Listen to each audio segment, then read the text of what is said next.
बच्चों आज हम कक्षा 10वीं से अध्याय दो चरों का रैखिक समीकरण से प्रश्नावली 2 का क्वेश्चन है। हमने आपको अपने वीडियो के माध्यम से प्रश्नावली 2 से 1 से लेकर 4 तक के प्रश्नों को सॉल्व किया है। अगर आपके पास नहीं है तो उसको मैं डिस्क्रिप्शन बॉक्स में दे दूंगा और हमारे आई कार्ड में भी प्लेलिस्ट आ रहा होगा। तो चलिए हम इस प्रश्न 5 को हल करते हैं। यहाँ पे ये व्यवहारिक प्रश्न है। व्यवहारिक प्रश्न में बच्चों ध्यान देना है कि यहाँ पे हमें समीकरण बनाना है। सबसे पहले समीकरण बनाना है। हमारा पाठ का जो हेडिंग है क्या है, दो चरों का रैखिक समीकरण।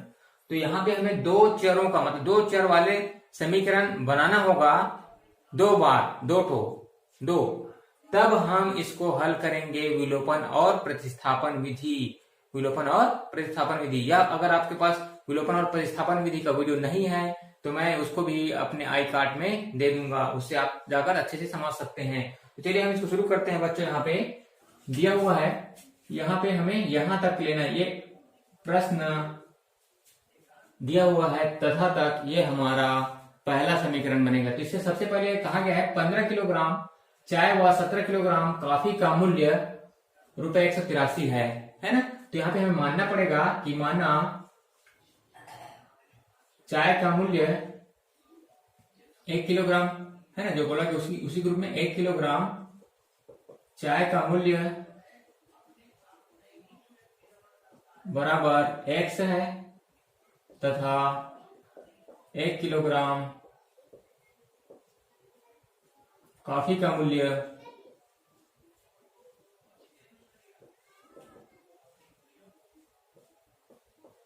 ₹5 कह सकते हैं। ठीक है, तो यहां पे प्रश्नानुसार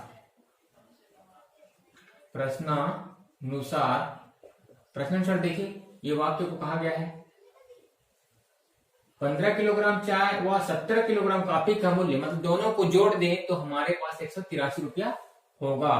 तो यहाँ पे हमने चाय को x के रूप में लिए हैं, तो 15x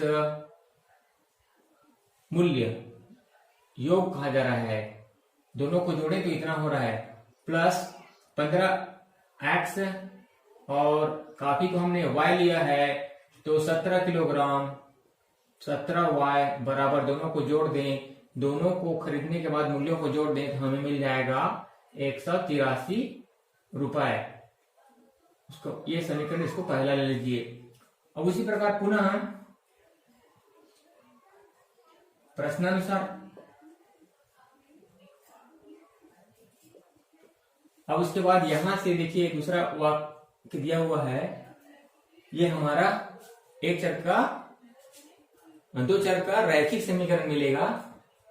तो फिर 15 किलोग्राम चाय व 13 किलोग्राम कॉफी का मूल्य, तो क्या हो जाएगा 25 है, 25 किलोग्राम चाय व 13 किलोग्राम कॉफी का मूल्य ₹213। ये समीकरण दूसरा हो जाएगा।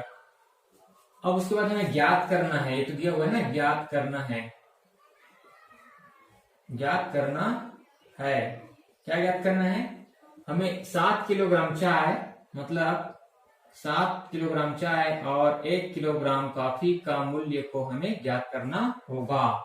तो सबसे पहले हमें इस x और y को निकाल लेंगे, तभी तो निकाल पाएंगे ना भाई। अब देखिए बच्चों यहाँ पे ये समीकरण 1 और 2 चरों का रैखिक समीकरण बन गया है। अब यहाँ पे देखिए आप कौन सी विधि से हल करते हैं, आपके ऊपर है। तो मैं चलिए आपको विलोपन विधि के माध्यम से बताता हूं।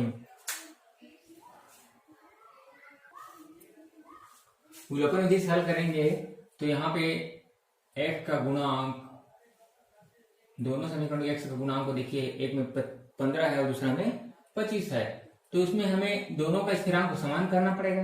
तो यहाँ पे मैं अगर कर दूं 5, 15 पंचे 75, और इस 25 में मैं किसका गुणा करूं कि 75 हो जाए, 3, 25 के 75, तो दोनों का गुणांक समान हो जाएगा। तो यहाँ पे हम लिखेंगे कि समीकरण 1 में 5 का व समीकरण 2 में,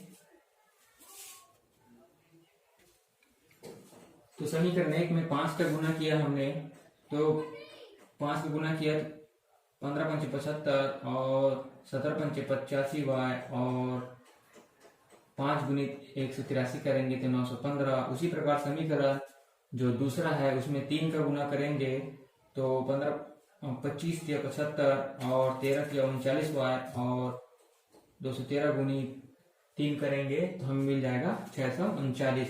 अब दोनों समीकरणों में जो छोटा दिख रहा है उसको हम बड़े समीकरण में घटा देते हैं। तो यहाँ पे हम 915 देखो बड़ा दिख रहा है, 85 वाई 39 वाई 75 ये तो समान दिखेगा। तो समीकरण 3 में 4 को घटा देते हैं। समीकरण 3 में समीकरण 4 को घटाने पर तो चलिए घटाते हैं बच्चों यहाँ पे। तो चलिए हम घटाते हैं। समीकरण 3 ये है और समीकरण 4 ये है। तो सजातीय पद और विपरीत चिन्ह कट जाएंगे ये। अब यहाँ पे y सजातीय पद है और 85 धन 85 और ऋण 39 ये तो विलोपित हो गया ना। तो चलिए घटा देते हैं। 15 में 9 गया 6 और यहाँ पे 7 बचा और 7 में 3 गया 4 और y 46 y। अब यहाँ भी हमें 915 में 639 घटाना है। तो 15 में 9 गया 6 और यहाँ बचा 0, इधर चला हो गया ये 10, ये हो गया 7 और ये हो गया आपका 8 में 6 गया 2, तो मिल गया हमें 46 वाई। यहाँ पे लिखते हैं बच्चे, यहाँ पे 46 वाई बराबर 276। अब पक्षांतर कर देंगे तो क्या हो जाएगा इसके गुणांक को, तो y बराबर 276/46। इसको चलिए घटा देते हैं, एक ही संख्या से जा रहा है तो चलिए घटाते हैं इसको। इकाई में 6 है, दोनों का तो बिल्कुल सम संख्या है तो इसमें हम 2 से देते जाते हैं। चलिए 2 से जाएगा, 2 दूनी 4 और 2 तिया 6, 2 एकम 2 और 2 तिया 6, 1 बचा और 2 अट्ठे 16, मिल गया हमें 138/23। ठीक है, अब 23 का भाग देकर रहते हैं यहाँ पे। तो चलिए 23 का जाएगा क्या 138 में, तो 23 गुना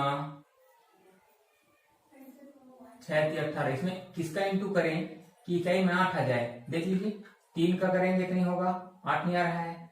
4 का 4 से 12 2 आ रहा है। 5 या 15 5 आ रहा है और 6 का आ रहा है। तो 6 का हम इंटू करके देखते हैं ताकि जा सके। 18 मतलब 6 × 18 काट हासिल आया 1 और 6 × 12 और 1 13 बिल्कुल आ गया। ये हमारा 6 से जाएगा। कहने का मतलब है यहाँ पे 23 से कम 23 और 23 छक्के हो जाएगा 138। तो इसलिए हमें मिल गया बच्चों यहाँ पे y बराबर 6। अब इस y के मान को जो छोटा समीकरण दिख रहा है 1 से लेकर 4 तक में सबसे छोटा समीकरण इसमें रख देते हैं। तो सबसे छोटा समीकरण हमें मिला है समीकरण 1। तो लिख देंगे बच्चे यहाँ पे समीकरण 1 में y का मान रखने पर, तो चलिए रख देते हैं। समीकरण में क्या कर लिखते हैं, 15x धन 17y बराबर 138। तो चलिए यहाँ पे y का मान रख देते हैं। तो 15x धन 17 गुना y का मान हम निकाले हैं 6 बराबर 183। तो यहाँ पे 15x धन 17 छके 6 7 42 का 2 हासिल आया 4 और 6 और 4 10 102 बराबर 183। अब यहाँ पे हमें सबसे पहले स्थिरांक को पक्षांतर कर देते हैं। तो 15x बराबर 183 ऋण 102 इसमें घटा देते हैं यहाँ पे। तो 15x बराबर कितना हो जाएगा, 3 में 2 घटाएंगे तो 1 हो जाएगा 8 और 0, मतलब यहाँ पे मिल गया हमें 81। इसीलिए 15x बराबर मिल गया 81।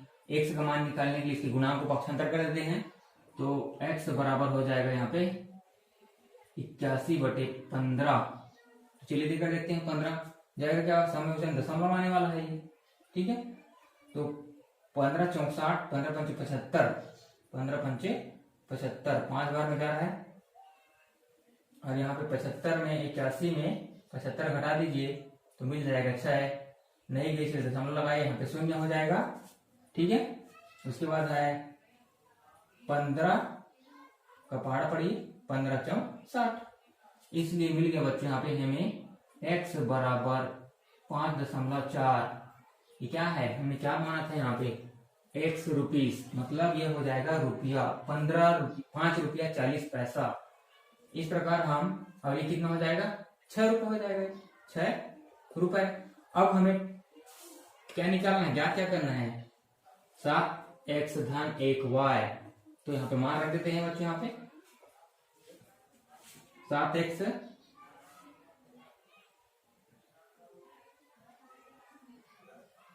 धन 1y, इसका मान हमें निकालना है। तो क्या हो जाएगा, 7 गुना x का मान हम निकाले हैं 5 रुपये 40 पैसा प्लस 1y, मतलब y का मान हमारे पास 6 है, तो गुना कर दीजिए, 7 शून्य 0 हो जाएगा, और 7 चौक 28 का 8, हासिल आया 2, और उसके बाद है 7 पंचे 35, 36 और 37, और हमारा लग जाएगा दशमलव 2 संख्या के बाद धन 6। अब 37 रुपये 80 पैसे में हम 6 रुपये और जोड़ देंगे बच्चों यहाँ पे, तो जोड़िए कितना हो जाएगा, 7 और 6 13, मतलब 43 रुपया 80 पैसा। मतलब हम कह सकते हैं बच्चों कि यहाँ पे क्वेश्चन के साथ 7 किलोग्राम चाय और 1 किलोग्राम कॉफी का मूल्य 43 रुपया 80 पैसा होगा। इस प्रकार हमें क्वेश्चन को बनाना है। देखते हैं नेक्स्ट क्वेश्चन। चलिए बच्चों, प्रश्न 6वां देखते हैं। एक व्यक्ति के पास कुछ कबूतर व कुछ गायें हैं जिनकी आंखों की कुल संख्या 120 है तथा पैरों की कुल संख्या 180। तो बताइए कि व्यक्ति के पास कितनी गायें व कबूतर है, ऐसा कहा जा रहा है। तो यहाँ पे बच्चों हमें जो ज्ञात राशि है, एक व्यक्ति के पास कुछ कबूतर व कुछ गायें हैं, है ना। तो कुछ मतलब मान लेते हैं कि व्यक्ति के पास x कबूतर है और y गायें हैं, ठीक है। तो यहाँ पे हमने माना कि कबूतर की संख्या x है और गाय की संख्या y है, ऐसा माने हैं। अब यहाँ पे हमें देखना है बच्चों प्रश्नांक, जो हमने कहा कुछ मतलब x और y ले लिए हैं, क्योंकि हम अध्याय 2 में हैं। तो ध्यान रखना है कि 2 चर राशि कहा गया है, 2 चर राशि, एक कबूतर हो गया और एक गाय हो गया। तो हम x y आपको पहचानना है कि 2 चर वाले हैं, ठीक है। अब उसमें यहाँ से प्रश्न यहाँ शुरू होता है प्रश्नानुसार यहाँ से, तथा के बाद दूसरा समीकरण बनेगा। तो यहाँ पे जिनकी आंखों की कुल संख्या, तो यहाँ पे लिख देते हैं प्रश्नों की संख्या, प्रश्नानुसार आंखों की संख्या। अब यहाँ पे हम देखें कबूतर के पास कितने आंख होते हैं बच्चों, 2। गाय के पास कितने आंख होते हैं, 2, ठीक है। तो यहाँ पे बोला गया है कि कबूतर और गायों की आंखों की संख्या 120 है ना। दोनों को जोड़ दें तो यहाँ पे हम कबूतर की आंखों की संख्या धन गाय की आंखों की संख्या 2y बराबर कुल कितने हैं, 120 है। ये समीकरण हमारा पहला बन गया। उसी प्रकार दूसरा समीकरण क्या होगा, तथा के बाद अब पैरों की संख्या ले लेते हैं बच्चों यहाँ पे। तो यहाँ पे हम देखें कि कबूतर के कितने पैर होते हैं, 2 पैर होते हैं। गाय देख लीजिए, गाय के कितने पैर होते हैं, 4 पैर होते हैं। तो उसी के अनुसार हमें जो यहाँ पे गुणांक बनाना है, उसी के अनुसार हमें गुणांक बनाना होगा। तो चलिए, पैरों की संख्या 180 है। तो यहाँ पे कबूतर की पैरों की संख्या 2x धन गाय के पैरों की संख्या 4y बराबर कितना है बोला जा रहा है, 180 है बोला जा रहा है। तो ये हमारा समीकरण 2 हो जाएगा बच्चों, ठीक है। अब देख लीजिए आप, हम इसको कौन सी विधि से बताएं, आपको पता है सरल जो लगता है विलोपन विधि। तो यहाँ पे हम लिख देंगे विलोपन विधि से, विलोपन विधि से। विलोपन विधि से। अब यहाँ पे हम चर x को विलोपित करना चाह रहे हैं, चर x को, दोनों समीकरणों को, तो इसके गुणांकों को हम देखते हैं। तो यहाँ पे देखें दोनों का गुणांक हमारे पास समान है, तो यहाँ पे हमें किसी संख्या की गुणा करने की जरूरत नहीं है, डायरेक्ट ही बन जाएगा। अब यहाँ पे हमें देखना है कि कौन बड़ा समीकरण है, उसमें छोटे को घटा देते हैं ताकि हमें सरल करने में दिक्कत ना हो। तो हम इस दोनों समीकरणों में से देखें तो समीकरण 2 बड़ा है और समीकरण 1 छोटा है। तो यहाँ पे लिख देते हैं बच्चों कि समीकरण 2 में समीकरण 1 को घटाने पर, चलिए घटा देते हैं। समीकरण 2 को पहले लिखेंगे, फिर समीकरण 2 क्या है, 2x धन 4y बराबर 180 और समीकरण 1 क्या है, 2x धन 2y बराबर 120। तो इसको घटा देते हैं तो सारे चिन्ह बदल जाते हैं, धन का ऋण, धन का ऋण और धन का ऋण, सजातीय पद विपरीत चिन्ह कट जाएंगे। अब यहाँ पे देख लीजिए 4y में 2y घटाना है, मतलब स्थिरांक को ले लीजिए, 4 में 2 घटा दीजिए तो 2y हो जाएगा और बड़ी संख्या के सामने धन आ गया। उसी प्रकार 180 में 120 को घटाएंगे तो हमको मिल जाएगा 60। अब यहाँ पे हमें y का मान निकालना है बच्चों, यहाँ पे तो गुणांक 2 को पक्षांतर कर देते हैं, तो यहाँ पे हो जाएगा y बराबर 60/2, पक्षांतरण से लिख दीजिए, पक्षांतरण से 2 1 2 और 2 3 6 और 2 0 0, इसलिए हमारा y का मान 30 हो गया। y क्या लिए थे हम, यहाँ पे देख लीजिए y क्या लिए थे, y गायों की संख्या 30 हो गया। अब हमें x का मान निकालना होगा, तो दोनों समीकरणों में जो छोटा दिख रहा है उस समीकरण में मान रख देते हैं, तो देखते हैं हमारा समीकरण 1 छोटा दिख रहा है। तो चलिए लिख देते हैं यहाँ पे समीकरण 1 में y के मान रखने पर, चलिए रख देते हैं यहाँ पे। तो समीकरण 1 को पहले लिख देते हैं, 2x धन 2y बराबर 120। अब यहाँ पे हमारे पास y का मान 30 है, रख देते हैं, तो 2x धन 2 गुना 30 बराबर 120। अब इसको हल कर देते हैं, 2x धन 30 दूनी 60 बराबर 120। अब इसको हमें पक्षांतर कर देते हैं, स्थिरांक को पहले कर देते हैं यहाँ पे, तो 2x बराबर 120 धन 60 का ऋण 60, तो 2x बराबर हो जाएगा ये 120 में 60 घटाएंगे तो 60 बचेगा। अब हमें x का मान चाहिए, न कि 2 गुना, इसके गुणांक को पक्षांतर कर देते हैं, लिख देते हैं पक्षांतरण। पक्षांतरण से आप सभी जगह जो काम करें उसको लिखते जाएंगे तो आपको स्टेप टू स्टेप याद रहेगा। यहाँ पे भी लिख दीजिए पक्षांतरण,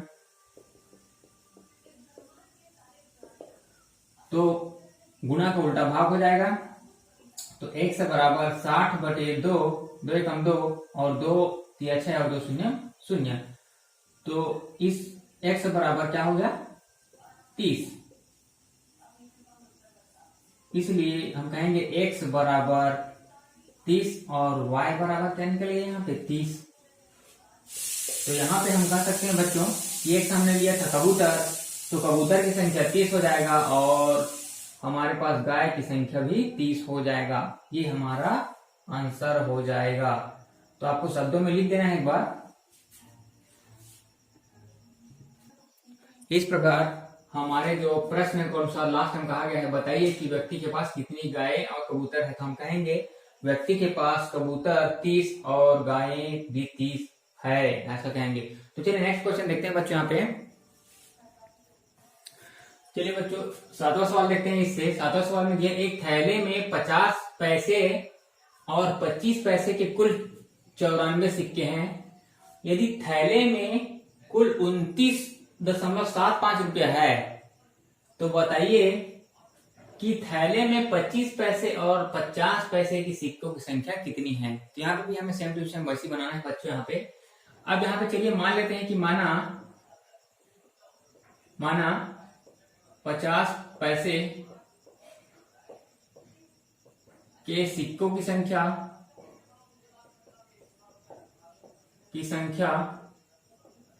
बराबर x, तो इसका मूल्य कितना हो जाएगा, मूल्य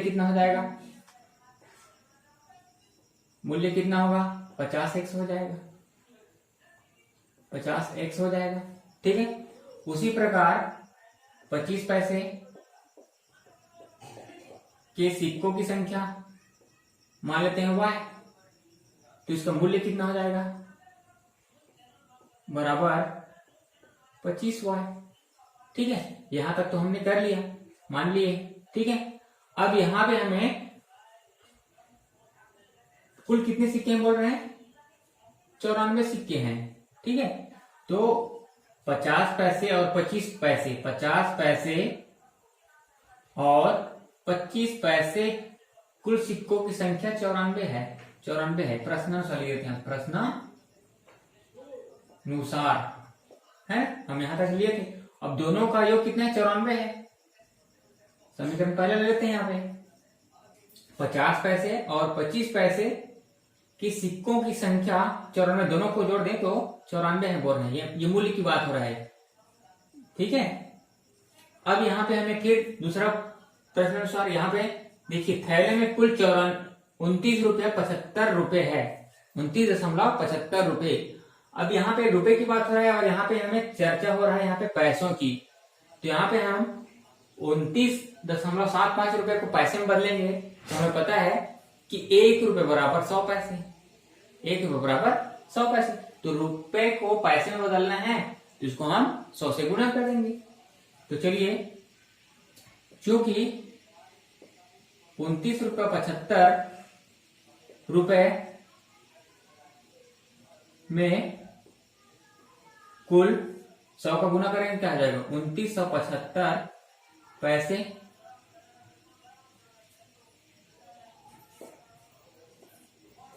होंगे। ठीक है,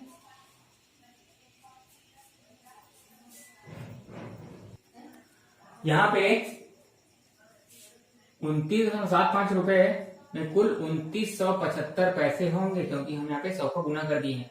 अब यहाँ पे पैसे पैसे वालों को लेते हैं जो मूल्य है, तो यहाँ पे क्या हो जाएगा, समीकरण के अनुसार पुनः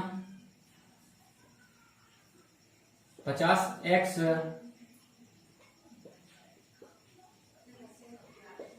धन 25y बराबर 2975 रुपए। ये समीकरण दूसरा मान लेते हैं, समीकरण दूसरा।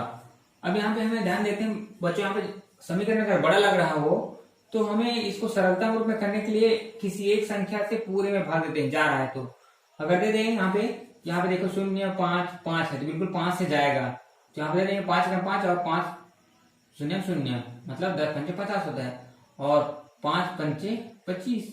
ठीक है, तो ये जाएगा 5 पंचे 25 बचा 4 और 5 अट्ठे 40, 5 में 45, 2 5 पंचे 25। तो ये हो जाएगा हमारा समीकरण 10x धन 5y बराबर 595। इसको और भाग दे सकते हैं, 5 देखिए, 5 दूनी 10, 5 एकम 5 और 5 एकम 5 और 5 एकम 5 बचा कितना, 4 और 5 में 45। इसलिए हमारा समीकरण बन जाएगा 2x धन 1y बराबर 119। ये समीकरण बन गया हमारा तीसरा। अब हमें समीकरण 1 और 3 का ही मतलब है, क्योंकि इससे टूटकर हमारा तीसरा समीकरण बना, दूसरा से टूटकर तीसरा बना हुआ है। तो चलिए हम समीकरण 1 और 2 को हल करते हैं। समीकरण 1 और 2 को हल करने के लिए देखिए, अब हम मान जाए x को विलोपन विधि से हल कर रहे हैं, विलोपन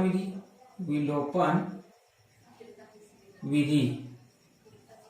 अब यहाँ पे हम x को कर रहे थे, यहाँ पे x को विलोपित तो इसको गुना करना पड़ेगा, लेकिन हमारा देखते हैं y को विलोपित करते हैं। चलिए y को विलोपित करेंगे तो इसका गुणांक बिल्कुल 1 और 1 है।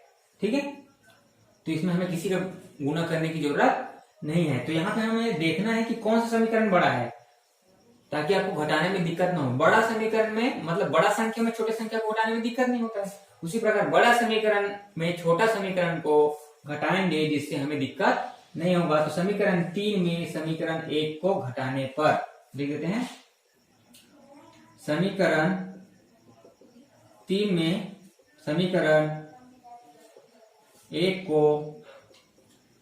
घटाने पर, चलिए घटा देते हैं बच्चों। यहाँ पे समीकरण 3 क्या है, यहाँ पे